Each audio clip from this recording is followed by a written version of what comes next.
Hey guys, this is Ashley. Welcome back to my YouTube channel. I just wanted to talk about accepting imperfections as a part of life and how this can actually free us and bring us more joy and peace. So, I think that we all have this longing for perfection because the way that God created us in His image and how He initially created, this earth, it was not meant to be broken. And when we experience the backlash of our sinful nature and the devastation that can bring and that it could cause, it can just leave you feeling like just helpless, because there's nothing you can do to control other people around you and their actions. And I think what ends up happening is sometimes out of trauma, we try to control things. We try to make things perfect in our minds to comfort us, to bring us a sense of safety and stability.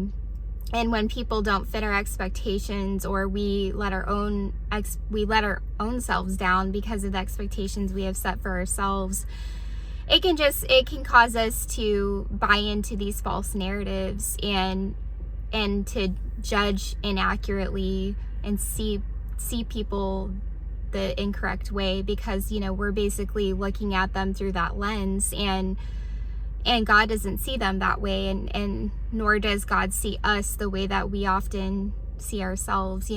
So I'm just learning to accept that about life, and I think I have more peace with that. I have more grace for myself, and I'm also able to be more generous in giving grace to others and believing the best about them, and that people are trying to do the best that they can with what they know and what they've been given. And we are all imperfect, we're all in progress, we're all and granted, there's some people out there that they're not trying to necessarily become self-aware, or work on themselves. They're just hurt people basically. And I think that even with people that are in that place, it's still important to not hold those judgments toward them, and of course create boundaries and have wisdom, and you don't open yourself up to people that are just not accountable for they're not being accountable for their own actions or taking personal responsibility. But just learning how to release people from this condemnation that we want to sentence on people because they're not doing what they should do, and just even for ourselves as well, the condemnation that we put on ourselves because we're not able to live up to this expectation of perfection. And it's just not realistic, and it shows that we're still trying to be in control, and we're not really letting God rule in our lives to a certain extent. We're still blinded spiritually in those areas where we're just holding on to the steering wheel in our lives, and we're just not even asking, but we're just trying to take over in our own minds to do what we think is right in our own eyes, and we then expect other people to do the same. So I think it's really important to be aware of that, and just have this awareness that life is imperfect, and we are all works in progress, and just to realize that it's up to you to have that secret place with you and the Lord in your heart and mind, where that your home is with God. And sometimes I think for people that struggle with anxiety, they're trying to search for safety externally and from people, or maybe accomplishments or whatever it might be. And I think that's just a human thing that we do sometimes. I don't necessarily think this is just limited to one type of person, if that makes sense, but there's varying levels and degrees of this. But I think that the more that we create that habit of looking to God for our security and our safety, there's this peace that just comes over you, and a peace that passes all understanding. And that even if you're dealing with some painful situations or emotions today, you can trust that God is working in your life and going to produce fruit in your life through those situations. He's not going to just let you wallow in that, or that's not how God is. And he wants you to have that mindset that you can trust him and that he's faithful. And your life isn't meant to just, I guess, like, sometimes when we're in these mindsets, it creates cycles and we don't feel like we're moving anywhere. And sometimes it might trick you into thinking you are moving somewhere and you're really actually not.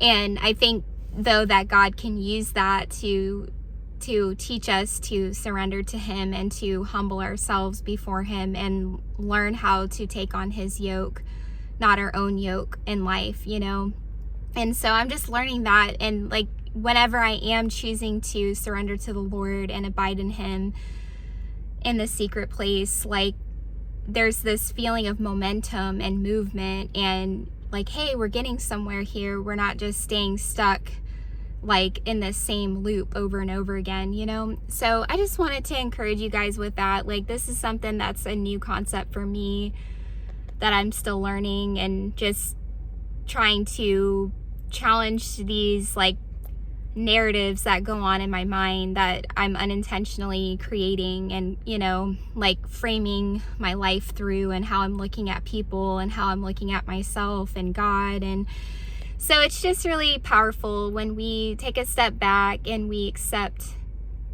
that life is imperfect.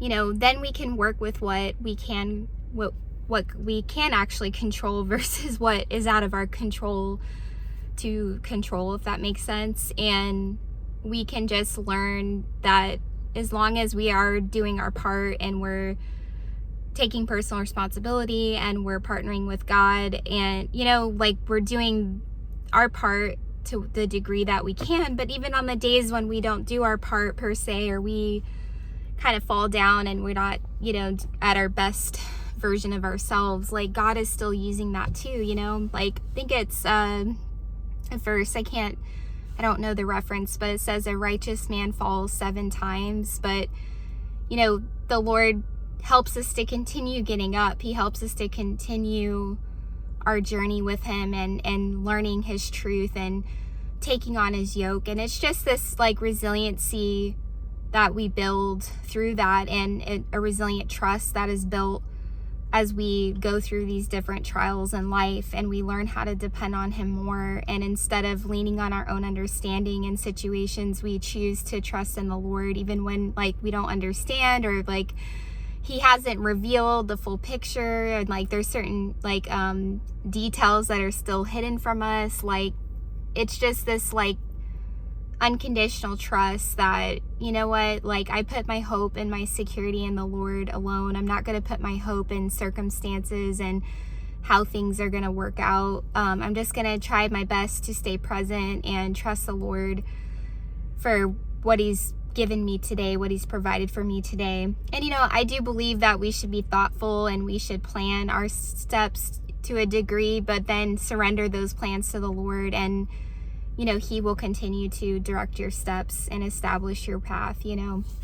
So I just want to share. I hope this is encouraging for you guys, and yeah, just I'm looking forward to learning more and just being more open-minded and not so black and white in my thinking, because I think that the more that we allow God to come in and we invite him to, bring truth to us and clarity, like, it's like that saying, the more you know, the less you know.